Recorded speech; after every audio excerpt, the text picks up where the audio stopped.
وإسلامية مال والباء وأديك دعوانيسان يسوي والباء ومركا عديم مغلسان با وقال كان مانتي تو وحين كفران قين دونا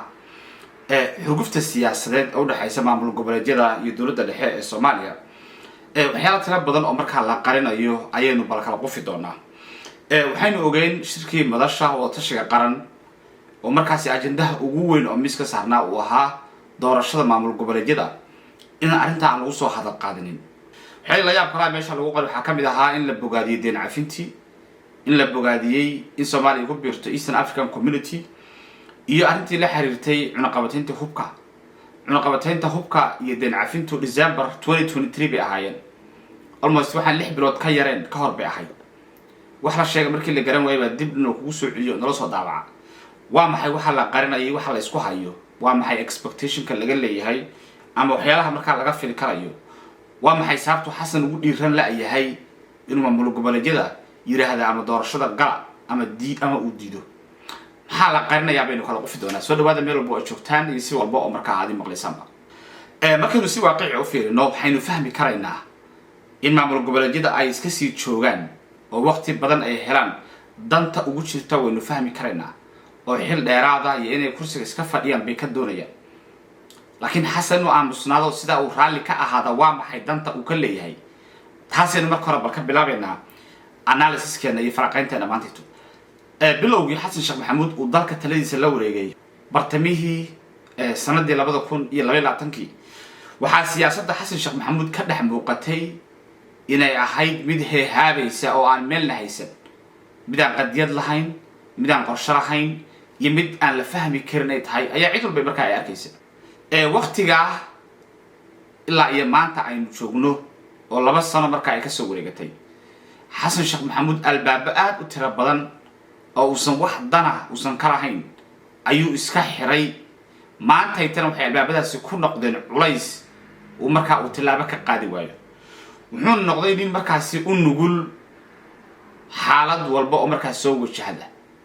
maadaama uu booga badan yeeshay albaab aad u tiro badan oo markaa uu iska xiray midda baana sababaysa in maamul goboleedyada markaa uu ku dhici waayo ama waxa uu doonayo inuu yiraahdo uu dhihi waayo wixii uu qalday ba maanta tuluuhiisa iyo markaa gondihiisa yaala haddana balka bilowno dhowr meelood ama dhowr albaab oo xasan uu iska xiray laakiin maanta caqabad ku ah inta ka dhiman waqtigiisana caqabad ku noqon doona ayaynu bal eegeena marka ugu horeysa waa dhanka iyo Puntland maamul goboleedka Puntland oo maamul goboleedka ugu saameynta badan ugu awoodda badan xagga federaalka markii laga hadlo waa maamul goboleed ka da'weyn dowladda dhexe ee Soomaaliya هذا الدستور كده اللي بدلي لا يسكن حيو دستور كإله ده ومعمول قبلات دورشيدي سأمده بنان أيضا أن لجرني إن مركب دنتا كسو جلس أيو حسن دولان كوقاد السجوا مركب فيرنا يسعدنا وقت يسوع الماضي وأنا استعمال شيء لكن كاركس لطه حسن دولان بوقادي دورشيدي بدوعين الفرنجليو نقال بدن بوكب بحيي مرر بدن عسكري هذا الوزاري يسوع وبعدين تكشجان inay Puntland muddo yar ka bacdi ay markaa burburi doonto arintii oo dhanba markaa dhinac kale u wareegtay siciidana uu soo laabta cabsida ugu weyn markaa oo maanta miiska u saaran xasan sheekh maxamuud oo uu talaabo la qaadi la yahay waa cabsi uu ka qabo inay Puntland soo abaabusho kudlad mucaarad ah oo xasan sheekh maxamuud markaasi kursiga ku qabsada muddo yar ka horna waxaynu arkaynaa inay Puntland ay martigelisay madaxweynayaashii hore ee Soomaaliya madaxweyne Farmaajo iyo madaxweyne Shariif waan cabsida ugu weyn ee xasan maanta haysa inay Puntland dabada la geli doonaan maxaa la yiraahdaa mucaarad walba oo xasan u socda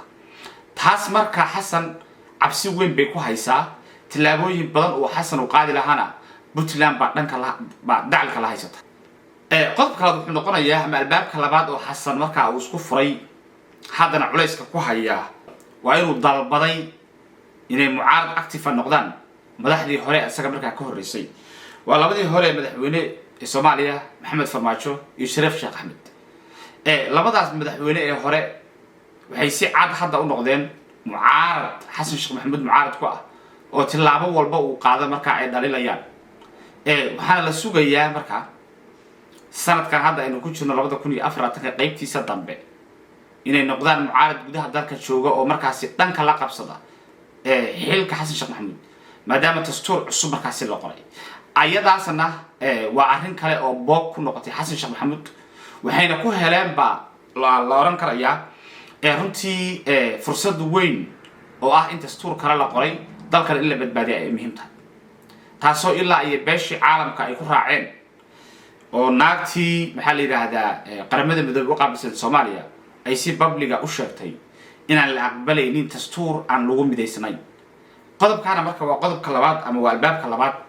oo xasan isku furay culays weyn ku haya tilaabada uusan ka qaadi karin qodobka saddexaad waa isku daygi xasan uu isku dayay inuu xiro xafiiska qaramada midoobay oo hadda asagu u muuqda inuu yahayba xafiiska dalka looga taliyo markii la fiiriyo awoodiisa muddo ka hor waxaynu ogeyn xafiiska in la wiiqay in shaqaalihiisa dhan laga soo celiyay maxaa la yiraahdaa Nairobi in maxaa la yiraahdaa madaxweynaha xataa aysan la shiri karinin iyo arrimo tira badan sidoo xasan dalka u yimaadeen nimankan awood cusub ay yeesheen xasan sheekh maxamuud ayaa soo saaray dhawaan waraaq uu leeyahay xafiiskana xirayna kabacdina dib wuxuu soo saaray waraaq kaleeto oo uu leeyahay faraan ka qaadana arrintaasi marka waxay dhashay in qaramada midoobay marka ay soo magacaabaan James Swan oo aynu garanayno qofka uu yahay waxayna dadka intooda ugu badan ay aaminsan yihiin in ninkaasi loo soo diray sidii uu xasan culayska u saari lahaa uguna qasbi lahaa teendadii afisyoone lagu laabto uguna qasbi lahaa in teendadii afisyoone markaasi lagu laabto saddexdaas marka kooxood oo kala duwan aan sheegay oo Puntland iyo xafiiska qaramada midoobay iyo mucaaradka madaxdii hore waxay ka siman yihiin aragtida dastuurka cusub ee xasan uu qortay inuusan ahayn dastuur shaqeynaya way ka siman yihiin qodobo kale badan way ka siman yihiin sida muddo kordhinta inaysan xal ahayn intaas waxa xasan sheekh maxamuud u dheer marka oo culays ku ah siyaasadiisa iyo wax walba uu qaban lahaaba waa inay amisobna dalka ka baxayaan ama atmis ay dalka ka baxayaan cid bedelaysana aan la ogeyn oo cabsi amni oo xoog leh marka ay dalka jirto iyo siyaasiyiin tira badan oo xasan saaxiib la ah oo ka kala imaaday maamul goboleedyada rajada kale inay xilal ka qabtaan maamul goboleedyada ayaa xasan geesaha ka dhooban hadday galmudug tahay hadday Jubbaland tahay hadday koonfur galbeed tahay hadday Hirshabeelle tahay kulligoodna waxay sugayaan inay markaas noqdaan kuwii bedel lahaa maamul goboleedyadaas ayagaana waa kaar kaleeto oo hadday ogaadaan xasan uu maamul goboleedyada bedelaynin ay ku biiri karayaan mucaaradka su'aasha marka halkan taala waxay tahay xasan oo sida u hareeraysan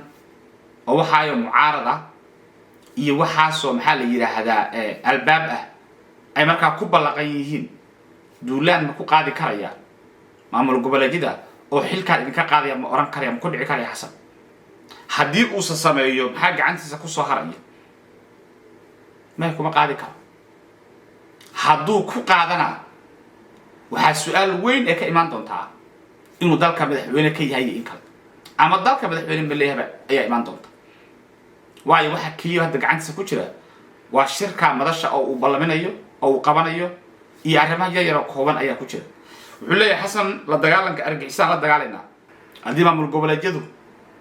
ay la dagaalamaan albaabadan ka soo xirtaan